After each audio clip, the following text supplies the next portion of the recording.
Tęsiu pasakojimą apie šį didį žmogų ir paskaitysiu jo mintis, kaip kalba juodoji eglė. Tiesiog nėra ką perpasakoti, labai norisi paskaityti.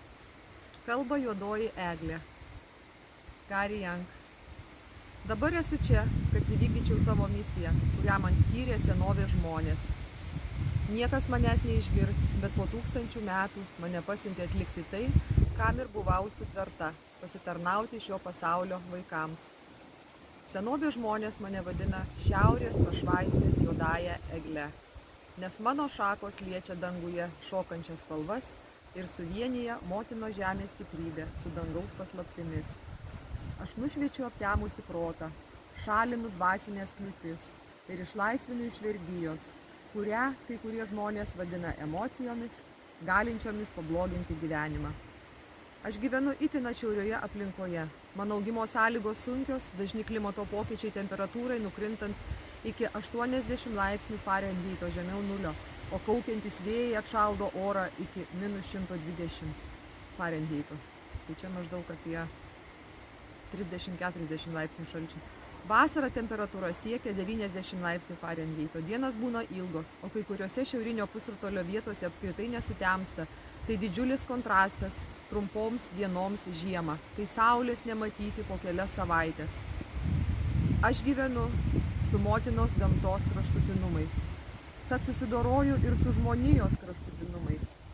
Esu viena paskutinių ištyrinėta šiuolaikinio žmogaus, nes mane laiko bjauria nykštuke. Esu laikoma neproduktyvių, beverčių krūmokšnių, tačiau aš galiu padėti kitiems atrasti savo vertę užklupus menkumo pojūčiui. Laukiniai žvėrys nemiega po manimi, nes mano gyvenamoji aplinka labai nepatogi, o mano plonos šakelės nesaugo nuo geliančio vėjo ir sniego. Visgi jie renkasi aplink mane, nes jaučia, kad mano skleidžiama šiluma spartina kraujotaką ir pakelia kūno temperatūrą. Aš neteikiu pastogės ir nesu atrama pasaulio naštai išlaikyti. Mano paskirtis – suteikti stiprybės, mokančios pasikliauti savimi. Tai visiems padarams padeda jaustis saugiems, kokia aš ir esu. Aš čia tam, kad padėčiau žmonių padermiai užmegzti ryšį su kūrėju. Nežiūrėti į jį kaip į gynėją, bet suprasti, kad jis sutvėrė visus gyvus padarus, galinčius būti stiprius, ir kūrinijos paskirtis – ne imti energiją, o ją duoti. Žmonės kuria kartu su visatos viešpačiu ir turi suprasti jiems Dievo suteiktą valdyti visus elementus galią, kokią jis suteikė ir man, ir tapti tokie didūs, kokie jie buvo sutverti. Mano šaknys gali įsikabinti į bet ką ir aš niekada nepasiduodu vėjui, nes esu itin tvirta. Mano molekulės suteikia stiprybės žmogiškai dvasiai, padeda jausti pagrindą po kojomis ir niekada nepasiduoti problemoms, su kuriomis susiduria. Žmogus privalo sugebėti visada įsitvirtinti bet kokioje situacijoje, mokėti keistis ir prisitaikyti. Štai kaip aš išlieku gyva ir štai kas padės žmonėms sulaukti sėkmės savo gyvenimo kelionėje, pasitelkus didžiąją dvasią. Saugokite ir branginkite mano esenciją. Kalba eina apie Gary Youngo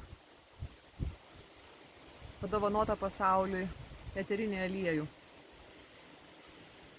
Saugokite ir branginkite mano esenciją. Te padeda jums augti, mokytis ir tyrinėti Dievo jums suteiktą potencialą, žinoti, kas esate ir turėti savyje jėgų pakeisti pasaulį vien savo mintimis, bei būti gyvų kūrinijos pavyzdžių.